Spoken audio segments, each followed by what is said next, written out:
जी दोस्तों, कैसे आप लोग? मैं उम्मीद करता हूँ कि आप लोग और आपकी फैमिली सेफ़ होगी। आपकी बोरियत आज के दिन मिटाने के लिए हम लाए हैं मुश्क टेंसा के चैप्टर 58 का एक्सप्लेनेशन। अगर आप लोगों को वीडियो पसंद आती है तो प्लीज़ चैनल को सब्सक्राइब करेगा, वीडियो को लाइक करेगा और हमें कमेंट्स बताइएगा कि आप हमारे चैनल पे और क्या-क्या देखना चाहेंगे। इसी के साथ-साथ हमारा ऑफ़िशियल इंस्टाग्राम अकाउंट भी लाइव है, तो प्लीज़ हमें फॉलो करिएगा। और अब चलते हैं वीडियो पे। Big Bash on the beat!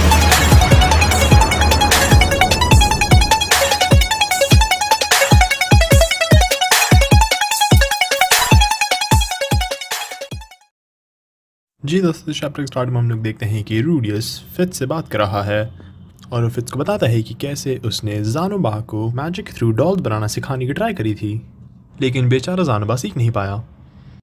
जिसके बाद वो फिट्ज को एक डॉल बना के दिखाता है और फिट्ज भी ये देख के ट्राई करता है, लेकिन फिट्ज एक डॉल नहीं सिर्फ एक छोटे से पत्थर बना पाता है।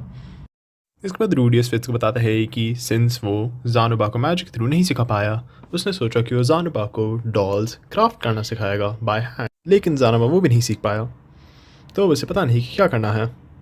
फिट्ज फिर रूडियस को बताता है कि आशर किंगडम में वो किसी को जानती थी जिसके पास सेम प्रॉब्लम थी।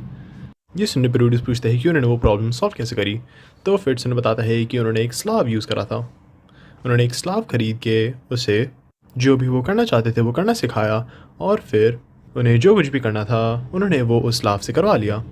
इसके बाद फिट्ज रूडियस कहता है कि सुन के लग रहा है कि ज़ानोबा चाहता है कि रूडियस पर्सनली उसके लिए डॉल्स बनाए, लेकिन सिंस रूडियस वैसे बाउंड नहीं होना चाहता इसलिए वो ज़ानोबा को ये सिखाने की कोशिश कर रहा है। इसके बाद रूडियस फिट्ज के सजेशन के बारे में थोड़ा सोचता है और फिर बोलता है कि वो ज़ानोबा को ये आइडिया सजेस्ट करेगा। इसके बाद रूडियस और फिट्ज थोड़ी देर और बात करते हैं और फिट्ज रूडियस कहता है कि जब ज़ानोबा ने फर्स्ट ज्वाइन करा था वो इतना सीधा बंदा नहीं था, लेकिन लीनिया और प्रूसेना से पिटने के बाद वो काफ़ी शांत हो गया। इसके बाद रूडियस कहता है कि एक बंदा जिसका नाम साइलेंट फिट्ज है, फिट्ज तो रूडियस के साथ बड़ा ही टॉकेटिव है।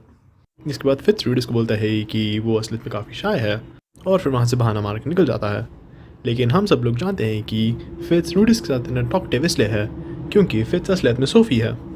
इसके बाद हम देखते हैं कि रूडियस ने ज़ानोबा को फिट्ज का आइडिया सजेस्ट करा है और ज़ानोबा इस बारे में काफ़ी एक्साइटेड है। ज़ानोबा ये आइडिया सुनने के बाद रूडियस कहता है कि उसने भी इस बारे में सोचा था, लेकिन सिंस वो रूडियस का स्टूडेंट है उसने ये चीज़ अपने आप से सजेस्ट नहीं करी। इसके बाद ये दोनों डिसाइड करते हैं कि वो लोग अपने अगले ब्रेक के दिन स्लाव मार्केट जाएंगे और रूडियस अपने आप सोचता है कि वो बहुत ही शुक्रगुजार है कि उसके पास कोई है जो उसे एडवाइस दे सकता है जब वो ऐसे फंस जाता है। इसके बाद हमें कट करके दिखाया जाता है कि अब कुछ दिन गुजर चुके हैं और वो लोग स्लाव मार्केट जा रहे हैं। यहाँ पे ज़ानोबा फिट्ज से मिलता है और अपने आप को बहुत ही बड़ा चढ़ा के इंट्रोड्यूस कर रहा होता है, लेकिन रूडियस उसके लात मार के ज़मीन पे लाता है और उसे बोलता है कि आज का प्लान फिट्ज का आइडिया था, तो ज़ानोबा को फिट्ज से और रिस्पेक्टफुली बात करनी चाहिए। अब इंट्रोडक्शंस खत्म होने के बाद तीनों मार्केट की तरफ जाने लगते हैं। यहाँ पे रूडियस में बताता है कि फिट्ज उनके साथ इसलिए आया है क्योंकि रूडियस यहाँ आने से पहले जब फिट्ज से बात करने के लिए गया था तब उसे पता चला कि फिट्ज का भी आज ब्रेक है, तो उसने फिट्ज को भी अपने साथ इनवाइट कर लिया एज अ थैंक्स। इसके बाद ये तीनों बात करते हुए चल रहे होते हैं और थोड़ी ही देर में वो लोग स्लाव मार्केट पहुंच जाते हैं। मार्केट के बाहर खड़े होकर ज़ानोबा कहता है कि यहाँ की मार्केट तो उनके किंगडम के मार्केट से काफ़ी अलग है, यहाँ पे वो लोग उन्हें बाहर सड़क पे नहीं बेचते। ये सुनने पे फिट्ज उन्हें बताता है कि यहाँ नॉर्थ में काफ़ी ठंडी हो जाती है, इसलिए उन लोगों ने स्लाव मार्केट को अंदर सेटअप करा है।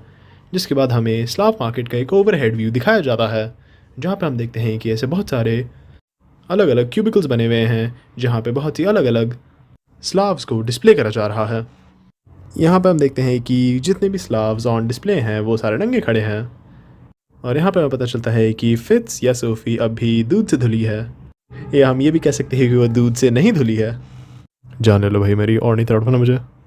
यहाँ पे फिट्ज का रिएक्शन देखने के बाद रूडियस फिट्ज को बोलता है कि एक बार जब उसे थोड़ा और एक्सपीरियंस हो जाएगा तब वो ऐसी चीज़ें माइंड नहीं करेगी।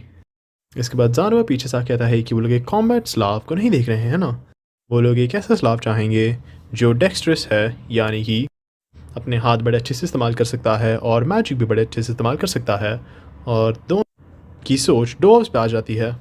यहाँ पे सिल्फी कहती है कि रूडियस उन्हें मैजिक भी सिखा सकता है, उसके हिसाब से उन्हें बस एक बच्चा चाहिए जिसे मैजिक नहीं आता है, क्योंकि मैजिक कास्ट करना बिना चैंटिंग के सीखना ज़्यादा आसान होता है जब हम जवान होते हैं।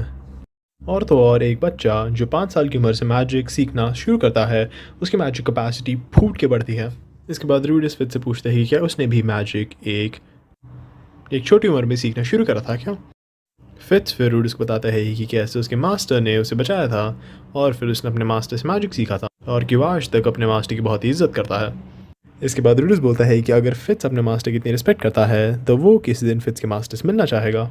यहाँ पे फिट्ज ने अपने पैर पे एक लाठी मार ली है, जिसके बाद वो रूडियस का ध्यान भटकाती है, बोलते हुए कि उन्हें एक स्लाव ढूंढना है और कि उन्हें एक बार अपने रिक्वायरमेंट्स डबल चेक कर लेने चाहिए। यहाँ पे हैं इनकी रिक्वायरमेंट्स। एक, ये स्लाव 5 साल के आसपास का होना चाहिए, एक डॉफ होना चाहिए और रूडियस की अपनी पर्सनल रिक्वायरमेंट एक क्यूट सी लड़की होनी चाहिए। मेरे इस बारे में कुछ बोलने की ज़रूरत नहीं है, ज़ानोबा और फिट्ज का रिएक्शन सब कुछ बोल देता है। इसके बाद वो लोग एक इन्फॉर्मेशन डेस्क पे जाके वहाँ पे जो लोग होते हैं उनसे बात करने की ट्राई करते हैं, लेकिन ये लोग रूडियस को इग्नोर करके सीधे ज़ानोबा से बात करने की कोशिश करते हैं और इस चीज़ को लेकर ज़ानोबा गुस्सा हो जाता है। एक बार जब रूडियस ज़ानोबा को शांत कर देता है, रूडियस इन लोगों से माफ़ी मांगने के बाद अपने आप को प्रॉपर्ली इंट्रोड्यूस करता है, बोलते हुए कि उसका नाम है रूडियस ऑफ द क्वैगमायर। यहाँ का मैनेजर बोलता है कि वो क्वैगमायर को जानता है, जिसके बाद रूडियस बताता है कि वो लोग एक ड्वार्वन स्लाव को खरीदने आए हैं। ये मैनेजर फिर रूडियस को बोलता है कि उनके पास एक है, लेकिन वो उसे रेकमेंड नहीं करेगा। इसके बाद ये मैनेजर रूडियस, फिट्ज और ज़ानोबा को एक दूसरी बिल्डिंग में ले जाते हैं जहाँ पे चाइल्ड स्लाव्स को रखा जा रहा होता है। यहाँ पे वो लोग एक लड़की को इंट्रोड्यूस करते हैं जिसकी आंखों में बिल्कुल जान नहीं होती। इस बेचारे लड़की की हालत इतनी ख़राब होती है कि रूडियस को भी इसे देख के दुख होता है। ये मैनेजर फिर कहता है कि जैसा वो लोग देख सकते हैं ये एक ड्वार्फ है, ये 6 साल की है और इसकी कोई नोटेबल स्किल्स नहीं है और तो और वो सिर्फ 20 लैंग्वेज में बात करती है। रूडियस फिर अपना आप सोचता है कि उसे ये चीज़ टेस्ट करनी चाहिए और फिर अपने आप को 20 लैंग्वेज में इंट्रोड्यूस करता है। रूडियस इस लड़की से 20 लैंग्वेज में बात करने की कोशिश करता है, लेकिन वो कुछ नहीं कहती है। ज़ानोबा भी फिर रूडियस पूछता है कि क्या हुआ। रूडियस ने बताता है कि ये एक बहुत ही गहरे स्टेट में है डिस्पेयर के, और कि इस पॉइंट पे ये बस अपनी मौत का इंतज़ार कर रही है क्योंकि उसके पास और किसी चीज़ की उम्मीद नहीं बची है। ज़ानोबा फिर रूडियस से पूछता है कि क्या वो ऐसे किसी इंसान से पहले कभी मिला है कि नहीं। रूडियस कहता है कि हाँ, बहुत टाइम पहले, बहुत बार। इसके बाद वो अपने दिमाग में बोलता है कि उसकी खुद की आंखें भी ऐसी थी जब उसके पास कोई उम्मीद नहीं थी। फिर वो इस लड़की से 20 लैंग्वेज पूछता है कि क्या वो मरना चाहती है।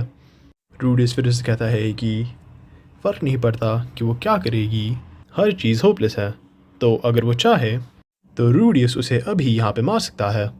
ये बोलते हुए उसके दिमाग में चल रहा होता है कि वो उसकी जान नहीं बचा सकता, वो उसे ख़रीद सकता है और उसे एक जॉब दे सकता है, लेकिन अगर वो बस उसे एक जॉब दे देगा और उसे चीज़ें करवाएगा जो उसे नहीं करनी, तो वो पहले से ही जानता है कि ये उसे बचाना नहीं हुआ और ऐसे में उससे बेटर होगा कि वो सब कुछ अभी यहीं पे ख़त्म कर दे। वो फिर उसे एक और बार कुछ कहने के लिए बोलता है और उसके दिमाग में सोचता है कि क्या वो यहीं पे सारी उम्मीद छोड़ देगी या वो अब भी जीने की कोशिश करेगी, और सिर्फ वही है जो अपने लिए ये चॉइस बना सकती है। इस लड़की की फिर आंखों से आंसू निकलते हैं और वो बहुत हल्के से रूडियस कहती है कि वो मरना नहीं चाहती। रूडियस स्माइल करता है और अपनी जैकेट उस लड़की पर लपेट देता है और मैनेजर कहता है कि वो इसे ख़रीद लेंगे और फिर इस लड़की का रेट पूछता है।